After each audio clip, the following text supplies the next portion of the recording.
அனைவருக்கும் வணக்கம். நான் ஓய் இந்திய பெண்ணை பாரதி பேசுகின்றேன்.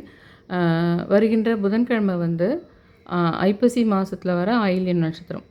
அந்த சமயத்தில் அவர் வந்து வானூர்தி வழியாக வரும்போது கிருபானந்த வாரியார் லண்டன்லேருந்து இங்கே மும்பை இதுக்கு வரும்போதோ அல்ல மும்பையிலேருந்து கரெக்டு லண்டன்லேருந்து மும்பைக்கு வந்து மும்பை ஏர்போர்ட்லேருந்து தமிழ்நாட்டுக்கு வரும்போது ஆன் த வேல அவர் உங்களுக்கு வந்து திருப்பதி வந்துச்சான்னு கேட்குறாரு. அதுக்கடுத்து திருப்பதி வந்துச்சான்னா அதுக்கப்புறம் திருத்தணி தானே அப்படின்னு ஃப்ளைட்லேருந்தே கேட்குறாரு. அந்த சமயத்தில் தான் அவர் வந்து இயற்கை எழுதுகிறாரு கிருபானந்த வாரியார். ஆனால் சில கேலண்டரில் என்ன போட்டிருந்ததுன்னா புரட்டாசி 31 அன்றைக்கும் ஆயில்யம் தான். ஏன்னா அது வந்து நிறைய சமயம் அது புரட்டாசி மாதம் வரும். ஆனால் இந்த தேய்பிறை வளர்பிறை அப்படி கணக்கு வச்சு பார்த்தாங்கன்னா நிறைய கோகுலாஷ்டமி எல்லாம் கூட உங்களுக்கு முன்னாடி மாதமே தள்ளி வரும் பாருங்கள். இந்த நவராத்திரி இந்த மாதிரி சில விஷயங்கள்லாம் கொஞ்சம் முன்னாடி தள்ளி வரும். அந்த மாதிரி ஒரு வேளை புரட்டாசி 31 அதாவது தமிழ் மாதம் புரட்டாசி 31 ஆயில்யம்தான். ஆனால் அன்றைக்கும் கிருபானந்த வாரியாரோட இது குரு பூஜையாக இருந்திருக்கலாம் அப்படின்றது இருக்குது. ஆனால் நமக்கு வந்து அந்த எஃபெக்ட் அது யார் எப்படி பண்ணுறாங்களோ ஐப்பசி மாதத்தில் வர ஆயில்ய நட்சத்திரத்தில் அவரை நம்ம இது பண்ணுறது வணங்குறது. இன்னொரு விஷயம் வேறு எனக்கு அவர் சூட்சமாக சொல்லிட்டு போயிருக்கார். அதனால் அதை பண்ணணும் நம்ம. அதனால தான் அதை சொல்ல போகிறேன். அதனால் ஐப்பசி ஏன்னா நீங்கள் இதை பண்ணலான்னு நினைக்கும் போது யாரானா அதை சொல்கிறதுக்கு வாய்ப்பு உண்டு. இல்லையே அது புரட்டாசி 31 போயிடுச்சேன்னு யாருன்னா சொல்லுவாங்க. அதில் நீங்கள் கன்ஃபியூஸ் ஆகக்கூடாதுன்னு தான் நான் சொல்கிறேன். நமக்கு தேவை ஐப்பசியும் ஆயில்யமும் மீட் ஆகணும். ஆனால் இவர் கிருபானந்த வாரியார் வேறு எனக்கு ஒரு சூட்சமாக இன்னொரு விஷயம் வேறு சொல்லிட்டு போனார்ன்றதுனால தான் அதை நான் சொல்கிறேன். புதன்கிழமை ஐப்பசி மாதமும் ஆயில்யம் இருக்குது உங்களுக்கு. நீங்கள் என்ன பண்ணுங்கன்னா நான் என்ன சொல்லியிருக்கேன்னா கிருபானந்த வாரியாரை வந்து வணங்குறதுனால கொஞ்ச நாளைக்கு முன்னாடி சொன்னேன். அவருக்கு முக்கியமாக வேலை கிடைக்கணும், உயர் பதவி கிடைக்கணும், பிஸ்னஸில் பெருசாக வரணுன்னா கூட நீங்கள் கிருபானந்த வாரியாரை வணங்கணும். அது ஒரு காரணம் இருக்குதுன்றதுக்கு நான் சொல்லியிருந்தேன் அப்போது. ஆனால் இப்போ ஒரு 4 நாளைக்கு முன்னாடி ஒரு வீடியோ போட்டேன். பெருக்கச் சஞ்சலித்துன்ற அருணகிரிநாதர் எழுதின திருப்புகழ் அதை வந்து நீங்கள் 11 முறை படிக்கணும். ஆனால் ஒரு சேனல் இருக்குது, அதில் வந்து மீனிங்கும் போட்டு லெட்டர்ஸும் போது பின்னாடி ஏஐயில் உங்களுக்கு வந்து இது பண்ணியிருக்காங்க. அந்தந்த வார்த்தைக்கு ஏற்ற மாதிரி பின்னாடி முருகர் வர மாதிரியும் அவங்க அப்பானுடைய காதுலேயே வந்து இது ஓதுற விஷயத்தை சிவன் காதில் ஓதுற விஷயம் வர்றது எல்லாத்தையுமே அந்த அசுரனை கொல்றது எல்லாமே பின்னாடி வந்து இதுவாக வருது உங்களுக்கு, அனிமேஷனாக வருது உங்களுக்கு.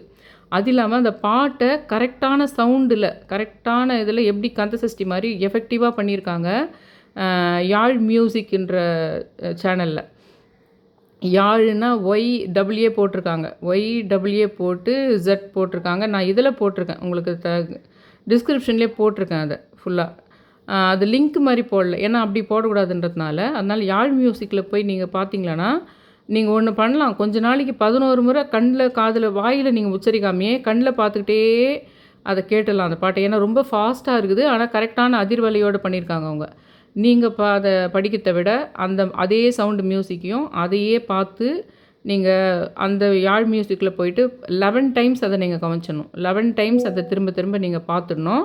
காதாலையும் கேட்டுடணும், கண்ணாலையும் பார்த்துக்கிட்டே வரணும். அந்த வார்த்தை பின்னாடி வர அந்த சீனரிஸ் எல்லாமே கொஞ்ச நாள் ஆகி உங்களுக்கு அந்த மியூசிக் பழகிடும். அந்த மெத்தடில் சொல்கிறதுக்கு வார்த்தை வேறு ரொம்ப இதுவாக இருக்குது, ரொம்ப நெருக்கமாக அவங்க உடனே ஒடிச்சு பாடியிருக்காங்க. அந்த அதிர்வலையில் பண்ணும்போது தான் அதுக்கு அவ்வளோ சக்தி இருக்கும்னு புரியுது. அதனால் கொஞ்ச நாளைக்கு நீங்கள் அதை கண்ணில் பார்த்துட்டு காதால் கேட்டுட்டு 11 டைம்ஸ் கேட்கணும்னா அந்த மாதிரி டெய்லியே கேளுங்க. ஒரு 49 நாளோ இல்லை 41 நாளோ அந்த மாதிரி தொடர்ந்து அந்த மாதிரி கேட்டுருங்க. அதுக்கப்புறம் நீங்கள் சொல்ல ஆரம்பிங்கன்ற நான். ஆனால் 11 முறை நீங்கள் அதை கேட்டுடணும். இதில் ஒரு விஷயம் நடுவில் நடந்த ஒரு விஷயம் என்னதுன்னா கிருபானந்த வாரியாரை நம்ம என்ன பண்ணலான்ற விஷயத்த சொல்கிறேன். ஏன்னா கிருபானந்த வாரியாரும் அருணகிரிநாதரும் சேர்ந்த மாதிரி ஒரு விஷயம் இருக்குது, அதை நான் சொல்கிறேன். அதுக்கு முன்னாடி இது என்னது வேலை கிடைக்கிறது மட்டுமே கிடையாது, வீட்டில் இருக்கிற தீய சக்தியை கண்டுபிடிச்சி துரத்தும் ஆதாரமே இருக்குது அப்படின்னு போட்டிருக்கிறேன் இல்லைங்களா தம்ப்நெயில்ல. அதை பற்றி ஒன்று சொல்கிறேன். 2 பேருனுடைய கமெண்ட்டு அதை அப்படியே வச்சுருந்தேன், அவங்களுக்கு நான் ஆன்சர் பண்ணாமல் அப்படியே வச்சுட்டுருக்கேன், அது கண்டென்ட்டாகவே போடணுன்னு. இங்கே பாருங்கள், ஆர்எஸ் டைம் அப்படின்ற அக்கௌண்ட்லேருந்து அவங்க பேர் என்ன தெரியல, ஆர்எஸ் டைம்ன்றவங்க அக்கௌண்ட்லேருந்து ஒரு நாளைக்கு முன்னாடி 2 பேருமே டே பிஃபோர் எஸ்டர்டே தான் பண்ணாங்கன்னு நினைக்கிறேன்.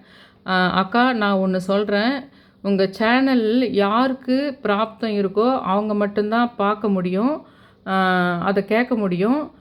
அது நீங்கள் சொல்கிறத ஃபாலோ பண்ணவும் முடியும். அதாவது சும்மா கேட்கறது மட்டும் இல்லாமல், நீங்கள் என்ன சொல்கிறீங்களோ அதை செய்யணும்ல, அதையும் பிராப்தம் இருந்தால் தான் பண்ண முடியும். ஸோ நீங்கள் விட்டுருங்க. என்னத்துக்குன்னா நான் சொன்னேன், எல்லோரும் சேர்ந்து கொஞ்சம் ஒரு 150 சப்ஸ்கிரைபர்ஸ் வேணுன்ட்டு ஏதோ பண்ணுறாங்க யூடியூப்பில்.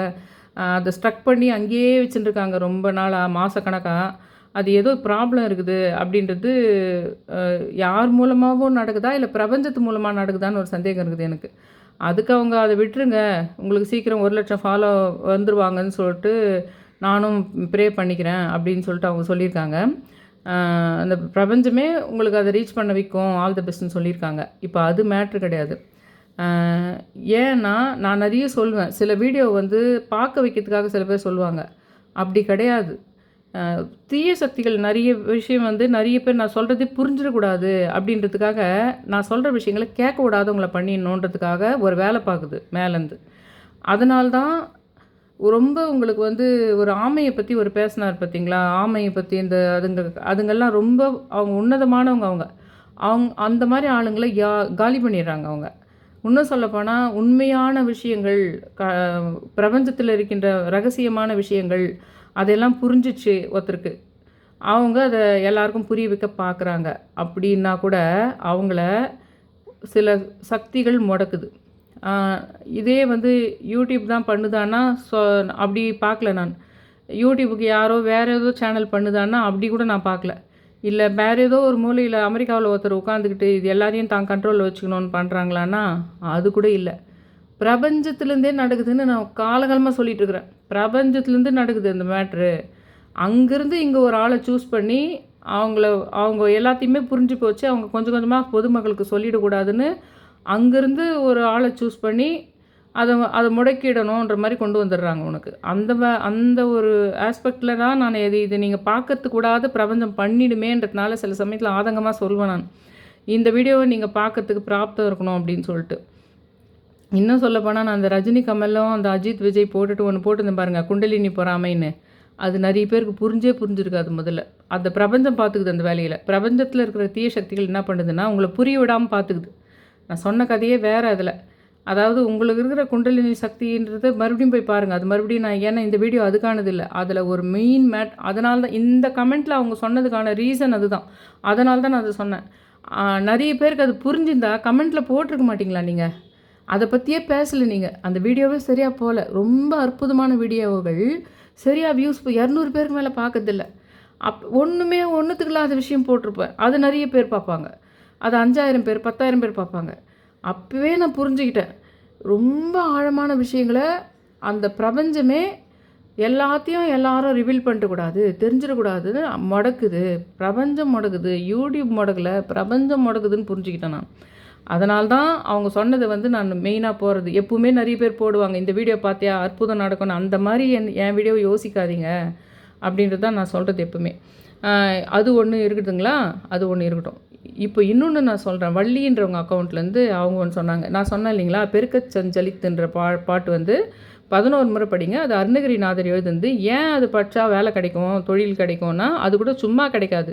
யாராக அடிக்ஷனாகிறாங்க, சின்ன பசங்க எப்போ பார் செல்ஃபோனை நோண்டுறாங்க, ஆனால் சரியாக படிக்க மாட்டேன்றாங்க, எப்போ பார் விளையாட்டுத்தனமாக இருக்கிறாங்க, இல்லை கேம் அடிக்டாக இருக்கிறாங்க, இல்லை எப்போ பார் வந்து ஒரு விளையாட்டு ஏதோ கிரிக்கெட்லேயோ எதுலேயோ ஒரு பயங்கரமாக இது இருக்குது, இது பண்ண மாட்டேறாங்க, இல்லை ட்ரிங்க் அடிக்டாக இருக்கிறாங்க, இல்லை வந்து சிகரெட் அடிக்டாக இருக்கிறாங்க. எது அடிக்டாக இருந்தாலும் அந்த அடிக்ஷன்லேருந்து வெளியே கொண்டு வந்து அவங்களுக்கு வேலையும் கட்சி சமுதாயத்தில் ஏற்கனவே ஒரு கெட்ட பேர் அவங்களுக்கு தான் நல்ல பேர் கொண்டு வரத்துக்கு ஒன்று பண்ணும். ஏன்னா அந்த பாட்லேயே அதான் இருக்கும். என்னை வந்து விலை மாதர்கிட்ட போக வச்சு அதுலேருந்து அவங்கக்கிட்ட அந்த காமத்தினுடைய இதுலேருந்து ஈர்ப்புலேருந்து என்னை விடுவிச்சு கொண்டு வந்து நீ எனக்கு உலகம் புகழ் பெற மாதிரி உன் பாட்டை பாடுற மாதிரி வேறு எனக்கு பண்ணையே அப்படின்னு தான் அந்த பாட்லேயே இருக்கும் உங்களுக்கு. அது ஒரு வேலை வாய்ப்பாகவே கொடுக்குறாரு அவர். நீ வந்து இந்த கெட்ட பேர்லேருந்து மீண்டு வர்றதுல ஏன்னா அவர் உணர்ந்து சூசைட் பண்ணிக்க போகிறார். அதனால தான் அவருக்கு வந்து இது பண்ணாரோ தவிர சும்மா வந்து எல்லாருக்கும் வந்து அவ்வளோ பெரிய தப்பு பண்ணவங்களுக்கு விட்டு கொடுத்துட மாட்டார் அவர். முருகர் ஏன் வந்தார்னா அந்த அளவுக்கு தான் செஞ்ச தப்பை உணர்ந்தாருன்றதுனால தான் உனக்கு வந்து என் பாடல்களையே நீ பாடுற மாதிரி, அதுவும் ஸ்பெஷலைஸ்டாக இருக்கும் அந்த திருப்புகள். அந்த அளவுக்கு அழகாக அந்த வேர்ட்ஸை வந்து நீங்கள் அந்த யாழ் மியூசிக்கில் போய் பார்த்தீங்கன்னா தெரியும். இதுக்கு முன்னாடி நம்ம இது மாதிரி பாட்டுங்கள்லாம் சொன்னால் கூட நம்ம படிக்க மாட்டோம், அதை கேட்க மாட்டோம் நம்ம. ஏன்னா இப்போ அழகாக அதுக்கான மியூசிக் கரெக்டாக வச்சு அது அழகான மெத்தடில் உங்களுக்கு போடுறாங்க. நீ என்ன தான் போய் ஸ்லோகங்களை படிக்க சொன்னாலும் ரொம்ப நீளமாக நீட்டி நீட்டி நீட்டி கர்நாடிக் பாட்டுங்கள் மாதிரி வச்சுருந்து பண்ணோம்னா ரொம்ப வயசானவங்களுக்கும் பொழுகுது. அது ஒரு மாடர்ன் வேர்ல்டு கிடையாது பொழுகுதுன்னு யாரும் அதை படிக்கிறதில்ல. ஆனால் இப்போ பின்னாடி இது வேறு உங்களுக்கு ஏஐ யூஸ் பண்ணி உங்களுக்கு அந்த கடவுளையே வானத்தில் இருக்கிற மாதிரி எல்லா காட்சியும் காமிச்சு அந்த கதை அந்த மீனிங்கினுடைய காட்சியே கண்ணில் காமிச்சு அந்த மீனிங்கே தமிழ் மீனிங் போட்டு அந்த ஸ்லோகம் மெத்தட்லேயே அதை ஒடிச்சு ஒடிச்சு ஒடிச்சு கரெக்டாக என்ன சவுண்டில் அருணகிரிநாதர் அது எழுதியிருக்காரோ அதே சவுண்டில் வந்து அழகாக அந்த அந்த சேனலில் நான் பார்த்துருக்கேன். ரொம்ப நல்லா இருக்காது. அது காதில் கேட்டாலே புண்ணியம். அது கேட்டாலே போதும் தான் போட்டிருந்தாங்க. நான் கரெக்டாக வெடியே ஒரு 4:30 மணிக்கு அந்த எனக்கு வீடியோக்கு ஷோ பண்ணும்போது அவங்க சொல்லியிருந்தது அந்த காதில் டெய்லி அந்த பாட்டு கேட்டாலே போதும் தான் சொல்லியிருந்தது. அது மாதிரி நீங்கள் அதை காதால் கேட்டாலே 11 முறை கேட்டுடுங்க. அப்புறம் கொஞ்ச நாள் பொறுத்து நீங்கள் வாயால் சொல்ல பார்த்துக்கலான்றது ஒன்று. அந்த விஷயத்த நான் சொன்னேன் இல்லைங்களா, அது எப்படி அது வேலை கிடைக்கிற விஷயம் மட்டும் கிடையாது. அது வீட்டில் இருக்கிற தீய சக்தி கூட ஓட்டுன்றதுக்கு ஆதாரம் சொல்கிறேன்னு சொன்னேன் பார்த்தீங்களா, அதுதான் இப்போ வள்ளி அவங்க சொன்னது. அதை சொல்கிறேன் பாருங்கள். அக்கா 3 டேஸ் நீங்கள் சொன்னீங்க, சொன்ன மாதிரியே நான் திருப்புகழ் வந்து பாடிக்கிட்டே இருக்கேன். எனக்கு 3:30 மணிக்கு ஆஃப்டர்நூன் பாடினே சோஃபாவில் உட்காரும்போது 11 டைம்ஸ் 11வது முறை நான் படிக்கும்போது 11 முறை தானே படிக்க சொல்லியிருந்தேன். 11வது முறை படிச்சுட்டே இருக்கும்போது 11th டைம் இருக்கும்போது சீலிங் ஃபேனு அதில் வந்து பாம் வெடித்த சத்தம் கேட்டது போல் இருந்தது. ஃபேனு உள்ளே இருந்த ஒரு விஷயம் ஏதோ ஒரு பொருள் வெடித்து ஃபயர் பறக்குது. அதனால் நான் என்ன பண்ணேன், வெளியில் ஓடி போய் ஃபேனை சுவிட்ச் ஆஃப் பண்ணிவிட்டு அதாவது 11வது முறை அவங்க படிக்கிறாங்க அந்த பெருக்கஞ்சலிச்சுன்றதை. அப்போ வந்து டமால் வெடிக்குது, நெருப்பும் தெரியுது. உங்களுக்கு வந்து அந்த ஆஃப் பண்ணிவிட்டு ரோடுக்கு ஓடி போயிடுறாங்க. போய் ரோட்லேயே நின்றுட்டு இருந்தேன். யாருமே இல்லை வீட்டில். இவருக்கும் ஃபோன் பண்ணி வந்த பின்னாடி தான் வீட்டுக்குள்ளேயே நான் வந்தேன். சீலிங்கில் கருப்பாக அப்படியே புகை மாதிரி ஆகியிருக்குது. அந்த 8 legs பூச்சின்றது அந்த 8 கால் பூச்சியோ ஏதோ ஒன்று நான் சொல்லிட்டு இருந்தேன். ராஜமாதங்கியினுடைய கோலத்து மேலே பராக்குன்ற மாதிரி அது பார்க்கும்போதே புரிஞ்சிச்சு அது சாதாரணமான பூச்சி இல்லைன்னு சொல்லிட்டு. அது வேகமாக நடந்து வந்த இதுவே வந்து அப்படி ஒரு பயங்கரமான ஒரு இதுலேருந்து நடுவுலேருந்து வந்துட்டு அந்த 8 இதழ்கள் மேலே நின்றுட்டு கரெக்டாக நான் இருக்கிற ரூம் வழியாக போயிடுச்சு. ஒரு செகண்ட் கரெக்டாக சென்டர் பார்ட்டில் நின்று 8 இதழ்கள் நின்று போச்சுன்னு போட்டிருந்தேன் பாருங்கள் ஒரு வீடியோ. அன்றைக்கி மறுநாள் இவங்க சொல்கிறாங்க, எனக்கு ஒரு 8 கால் பூச்சி நீங்கள் சொன்னமா அன்றைக்கே இதே ஃபேன் கீழே இருந்து தான் இப்போ சொல்லியிருக்காங்க. அப்போ சொன்னாங்க ஒரு 8 கால் பூச்சி எனக்கு நேராக வந்து தொங்குச்சு, அது போயிடுச்சுக்கா. நீங்கள் சொன்ன அன்றைக்கி வீடியோ போட்டிங்களா, அன்றைக்கி தான் 8 கால் பூச்சி வந்தது, அது என்ன மீனிங்னு கேட்டிருந்தாங்க. இப்போ சொல்லியிருக்காங்க அந்த ஃபேனு வெடிச்சது பார்த்திங்களா, அதுலேருந்து தான் அந்த 8 கால் பூச்சி வந்தது. அப்போது அந்த பூச்சும் அங்கே இருந்து தான் வந்தது அன்னைக்கு. அதாவது 8ஆம் தேதியே டேட் 8ஆம் தேதி நவம்பர் அன்னைக்கு தான் அந்த 8ஆம் தேதி அந்த பூச்சி அங்கேருந்து வந்தது. அதில் நான் ராஜமாதங்கி மேலே ஒரு 8 கால் பூச்சி போச்சுன்னு சொன்னேன் பார்த்தீங்களா. இதில் நான் ஒரு வீடியோ போடுறதுக்கே டைம் இல்லாது போயிடுச்சு. உண்மையிலேயே அஷ்டமி சமயத்தில் தான் பூஜையே பண்ணுறாங்க. திருநாங்கூரில் ராஜமாதங்கி கோயிலில் மெயின் பூஜை என்றைக்கு பண்ணுறாங்கன்னா அஷ்டமி அன்றைக்கி தான் பண்ணுறாங்களே. அதுக்கு முன்னாடி நான் என்ன சொல்லியிருந்தேன்னா, ராஜமாதங்கினா 7 வயசில் அந்தம்மா கல்யாணம் பண்ணிக்கிறாரு மதங்கேஸ்வரன்றதுனால 7ன்ற நம்பருக்கு தொடர்பு இருக்குது. 2வது மதங்கேஸ்வரர் விஷ்ணு 2 பேருமே 11ன்ற நம்பரோட திருநாங்கூருக்கு சம்மந்தப்பட்டுக்குது. 11 வடிவங்களாக அவர் விஷ்ணு சிவபெருமான் இருக்கார். விஷ்ணுவும் 11 தொடர்பு இருக்குதுன்னா அன்றைக்கி சொன்ன வீடியோவில். அதனால் இந்த 8ன்ற விஷயம் இந்த அம்மாவுக்கு தொடர்பு இருக்குதுன்ற விஷயம் எனக்கு தெரியல. அந்த 8 கால் பூச்சி ஏன் வந்து போச்சுன்னு தான் நான் போட்டிருந்தேன் வீடியோ. அன்றைக்கி மறுநாள் இவங்க சொல்லியிருந்தாங்க 8 கால் பூச்சி நீங்கள் சொன்ன அன்றைக்கி மறுநாள் அதே ஃபேன் வழியாக இருந்தது வந்துருக்குதுன்றதை இன்றைக்கி சொல்கிறாங்க. அந்த ஃபேன் வெடித்த பின்னாடி சொல்கிறாங்க அவங்க. அந்த பூச்சி அந்த ஃபேனுக்கு இருந்து தான் வந்தது அந்த 8 கால் பூச்சி அப்படின்னு சொல்லிட்டு. அப்போது ராஜமாதங்கிக்கும் அந்த இப்போ போய் எனக்கு காட்டுது கரெக்டாக. நான் சொல்லும் போதெல்லாம் காட்டாமல் இவங்க 8 கால் பூச்சி எனக்கும் வந்ததுன்னு சொன்னாங்க பார்த்தீங்களா. அன்றைக்கி எனக்கு திருநாங்கூரை போய் பார்க்குறேன். திருநாங்கூர் பற்றி தெரிஞ்சுக்கலாம், அங்கே கோயில் இருக்குதுன்னு தெரிஞ்சுக்கலான்றதை பற்றி அதை போய் பார்க்கும்போது அஷ்டமியில் தான் அங்கே பூஜையே மெயின் பூஜை பண்ணுறாங்கன்றது அப்போ தான் தெரியுது எனக்கு. அப்போ இந்த அம்மாவுக்கு 8 அஷ்டமிக்கு சம்மந்தங்குது. எட்டுக்கால் பூச்சி வந்தது காரணம் அதுதான் நான் புரிஞ்சுக்கிறேன். இவங்க என்ன சொல்கிறாங்கன்னா, அந்த ஃபேனுக்கு நேராக இருந்தது கிராம்ப்டன். இப்போ 1 மாதம் தான் ஆச்சு, 1 மாதமாக தான் வாங்கினா கிராம்ப்டன் புது ஃபேனு, கிராம்ப்டன் ஃபேன் அது அப்படின்னு சொல்கிறாங்க. இந்த கிராம்ப்டன்ன்ற விஷயத்தில் கூட அந்த வேர்டில் கூட எதனா அந்த நேமிங்கில் கூட எதனா சம்மந்தம் இருக்கலாம், அது நம்மளுக்கு தெரியல. இதே மாதிரி ஃபேன்ன்றது கூட உங்களுக்கு அந்த ஃபேனுன்றதுக்கான ஒரு காற்று வீசக்கூடிய அதுக்கெல்லாம் இன்னும் கொஞ்சம் கனெக்ட் பண்ணி பார்க்கலாம், இன்னும் கொஞ்சம் டெப்த்து கூட அதெல்லாம் ஆராய்ச்சி பண்ணி பார்க்கலான்னு வச்சுக்கோங்க. ஆனால் இந்த பாட்டு வந்து அவங்க மேலேயே எரியிற அளவுக்கு அது வந்து நெருப்பு எரியுது, சீலிங்கில் கரும்புகை படிச்சுது, அவங்க மேலேயே விழுந்திருந்தா 11வது இது அவங்க படிச்சுட்டு இருக்காங்க. வீட்டில் தீய சக்தி இருக்குதுன்ற சம்மந்தமாக தான் அது இருக்குதுன்றதுக்கு அந்த எட்டுக்கால் பூச்சி ராஜமாதங்கி மேலே கரெக்டாக வந்து உட்காந்துட்டு போச்சுன்னு நான் சொன்ன அன்றைக்கி தான் அவங்க சொல்கிறாங்க, எட்டுக்கால் பூச்சி இது மாதிரி வந்துட்டு போச்சு, கரெக்டாக எனக்கு நேராக சீலிங்லேருந்து வந்ததுன்னு சொன்னாங்க அன்றைக்கி. அப்போது தீய சக்தின்றதுக்கு அங்கே ஒரு தீய சக்தி இருந்திருக்குது. அதை வந்து பொசுக்கி அதை இவங்களுக்கு ஆபத்துலேருந்து தப்பிக்க வைக்கிற விஷயம் பண்ணியிருக்குது. அதை சும்மா பண்ணல. நான் சொன்ன எட்டுக்கால் பூச்சி அன்றைக்கி அவங்க எட்டுக்கால் சொல்கிறாங்க. அன்றைக்கி பார்த்தா அஷ்டமியில் ராஜமாதங்கிக்கு பண்ணுறாங்கன்ற விஷயம் தெரியுது. 8க்கும் அஷ்டமிக்கும் கூட தொடர்புக்குதுன்னு புரியுது, அவங்க வீட்டில் காமிச்சிருக்குது. ஆனால் இவங்க நான் சொன்ன அந்த வேலை கிடைக்கிறதுக்கு பெருக்க செஞ்சளித்துன்ற விஷயம் அப்போது அவங்க அந்த ஆபத்துலேருந்து அவங்க 11வது படிக்கும்போது அவங்கள அந்த ஆபத்துலேருந்தே அவங்கள காப்பாற்றிருக்குது. கருப்பு வகையாக அப்படியே மேலே இருக்குது. இங்கேருந்து தான் அந்த எட்டுக்கால் பூச்சி அன்றைக்கி 2 நாளைக்கு முன்னாடி வந்து இண்டிகேட் பண்ண வந்திருக்குது. அந்த எட்டுக்கால் பூச்சி இண்டிகேட் பண்ணுறதுக்கு வந்திருக்குது நம்மளுக்கு. எனக்கு கூட இன்னொரு வியூவராக வந்து ஃப்ரெண்டாக இருந்தவங்க சொன்னாங்க, எட்டுக்கால் பூச்சி பல்லி இதெல்லாம் கெட்ட சக்தியாச்சே, அது வந்து கோலத்து மேலே வந்ததுன்னா அது எப்படி நீங்கள் வந்து அதாவது அவங்க சொல்ல வர்றது என்னன்னா, ராஜமாதங்கியே வந்து என்ன தான் அவங்க புரிஞ்சுக்கிட்டாங்கன்னு எனக்கு புரியல. எப்போ வந்து அது கோலத்து மேலே இந்த மாதிரிலாம் எழுத்துங்கள்லாம் பார்க்குறேன், இந்த மாதிரி ஒரு இதுங்கெல்லாம் பார்க்குறேன், அது சென்ட்ரல் பார்ட்டில் எப்படி பல்லி பறந்து வந்து பண்ணியிருக்கோம், ஓரத்துங்களில் கலையாமியன்றதெல்லாம் பேசியிருந்தேன் பாருங்க. அப்போ அவங்க சொன்னாங்க, பல்லி தப்பு தான், எட்டுக்கால் பூச்சி கூட தப்பு தான் அப்படின்னு சொல்லியிருந்தாங்க. நான் என்ன சொன்னேன் அவங்களுக்கு பதிலுன்னா, அந்த வீட்டில் இருக்கிற மற்ற எங்கெங்கேயோ இருக்கிற கெட்ட சக்திகளை அது இழுத்து கூட அது ஏதோ ஒரு அந்த கோலத்து மேலே இழுத்து கூட அது பண்ணலாம், அந்த அளவுக்கு ராஜமாதகிக்கு அந்த சக்தி இருக்கலாம்னு சொல்லியிருந்தேன் அவங்களுக்கு பதில் நான். இப்போ இவங்க மறுநாள் இவங்க எட்டுக்கால் பூச்சி தொங்குதுன்னு சொன்னதும் அந்த ஃபேனுக்கு நேராக தான்.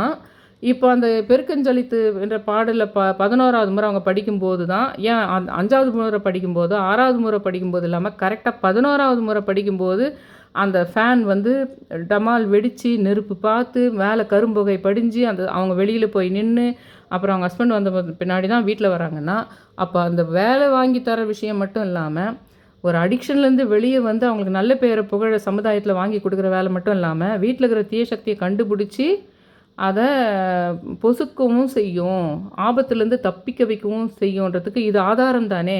நீங்களே சொல்லுங்கள், இது ஆதாரமாக இல்லையான்றதை கமெண்ட்டில் சொல்லுங்கள்.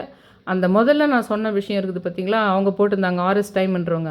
2வது பாருங்கள், இந்த கமெண்ட்டை பண்ணுறவங்க வள்ளி, அவங்க பேர் வள்ளின்றவங்க இது சொல்கிறது. இப்போ அந்த பெருக்கஞ்சலித்துன்றது 11வது படிக்கும்போது அந்த ஃபேன் விஷயம், அந்த எட்டுக்கால் பூச்சி விஷயம்லாம் நீங்கள் என்ன பண்ணுங்கள், இந்த விஷயம் இது எப்படி இருக்கட்டும், இதுக்கு சம்மந்தமாக எனக்கு கமெண்ட் பண்ணுங்கள். இந்த 2 கமெண்ட் சம்மந்தமாக நான் சொன்ன விஷயமே நீங்கள் எதுக்கு எதனா கமெண்ட் போடுங்க, அப்போ தான் எனக்கு கொஞ்சம் இன்ட்ரெஸ்ட்டாக இருக்கும். இவருக்கும் அருணகிரிநாதர் 2 பேருமே கனெக்ட் பண்ணுற மாதிரி ஒரு விஷயம் பண்ணோன்னா, இவர்களுடைய கோயில்லையே இவர் கனவுல வந்து அருணகிரிநாதரோட சிலை ஒன்று இருக்குது. இவர் கட்டின கோயிலா இல்லை இவருடைய கோயில் ஏதோ ஒரு கோயிலில் இவர் அருணகிரிநாதர் சிலை ஒன்று இருந்தது. அது கனவுல வருது. கனவுல பார்த்தப்போ சாஞ்சி இருந்ததா இல்லை நேரில் பார்க்கும்போதே சாஞ்ச மாதிரி இருந்ததான்னு தெரியல. ஆனால் சாப்பாடுக்கு தான் அந்த சமயம் பார்த்து ஒரு வயசானவர் ஒருத்தர் வராரு கனவுல. அவர் இவர் மாதிரிக்கிறார், ஒரு சாமியார் மாதிரியோ இல்லை வயசானவர் சித்தர் மாதிரியோ வரார். அவர் வந்து சாப்பாடுக்கு தான் கேட்குறாரு. அந்த சமயம் தான் சாப்பாடெல்லாம் காலி ஆகிட்டுக்குது. எல்லாருக்கும் அன்னதானம் மாதிரி பண்ணுறது அந்த கோயிலில், ஆனால் சாப்பாடெல்லாம் காலி ஆகிடுச்சு. அப்போ இவர் பார்க்கறதுக்கு சித்தர் மாதிரிக்கிறாரு, இவர் சாப்பாடு கேட்குறாருன்னு சொல்லிட்டு போயிட்டு பார்க்குறாரு. அந்த நிஜத்தில் தான் அந்த சிலை சாஞ்சிருக்குது. அருணகிரிநாதரோட சிலை நிஜத்தில் தான் சாஞ்சிருக்குது. கனவுல வந்து கேட்குறாங்களா நிஜத்தில் கேட்குறாங்கன்னு தெரியல, ஆனால் கனவுல ஒன்று கனெக்ட் ஆகிருக்குது உங்களுக்கு. அதில் அரிசி உப்புமாவு பண்ணுறாரு இவர். அரிசி உப்புமா செய்யட்டான்னு கேட்குறாரு. சரி அரிசி உப்புமாவு தான் செய்து கொடுன்னு கேட்குறாரு. அரிசி உப்புமாவு செய்து வச்ச பின்னாடி அப்புறம் பார்த்தா அந்த சிலை நேராக நிற்குது. அருணகிரிநாதரோட சிலை நேராக வருது. அப்போ இவர் புரிஞ்சுக்கிறாரு, அருணகிரிநாதர் தான் அந்த கனவுல வந்து அந்த வயசான தோட்டத்தில் வந்துட்டு போனது அப்படின்னு புரிஞ்சுக்கிறார். அப்போ நான் எப்பவுமே முன்னையே சொல்லியிருக்கேன், அருணகிரிநாதர் இவர் 2 பேரையும் சேர்த்து பண்ணுறதுக்கு 2 பேருக்கு சேர்த்து அரிசி உப்புமா வச்சு கும்பிட்டுடலாம். அவருக்கு முக்கியமான நாளா இருந்தாலும் சரி, இவருக்கு முக்கியமான நாளா இருந்தாலும் சரி அப்படின்னு சொல்லியிருக்கேன். அத நீங்க 12ஆம் தேதி புதன்கிழமை ஆயில்யம், ஐப்பசி ஆயில்யம் வருது இல்லைங்களா? அன்னைக்கே அரிசி உப்புமா பண்ணி ரொம்ப ஈஸி அரிசி உப்புமா. ஒண்ணும் இல்ல. கொஞ்ச நேரம் அரிசியையும், பாசிப்பயிரையும் கொஞ்சம் தண்ணீல ஒரு 1/2 அன் ஹவர், 1 ஹவர் ஊற வச்சிருந்து, அத நம்ப இதில போடுவோம் இல்லைங்களா? முறுக்குக்கெல்லாம். அந்த மாரி துணி மேலயோ இல்லன்னா வடிகட்டியில போட்டு கொஞ்சம் வச்சு, கொஞ்சம் ஆறுன பின்னாடி அந்த ஈரம் போன பின்னாடி மிக்ஸியில ஒரு நொய் மாரி அத அரைச்சுக்கணும். அது கூட வந்து நம்ப அ கொஞ்சம் கடுகு, சீரகம், மிளகுத்தூளு, கருவேப்பிலை, பச்சை மிளகா அதெல்லாம் போட்டு தாளிச்சுட்டு, உப்புமா தாளிக்கிற மாரி அத தாளிக்க வேண்டியது தான்.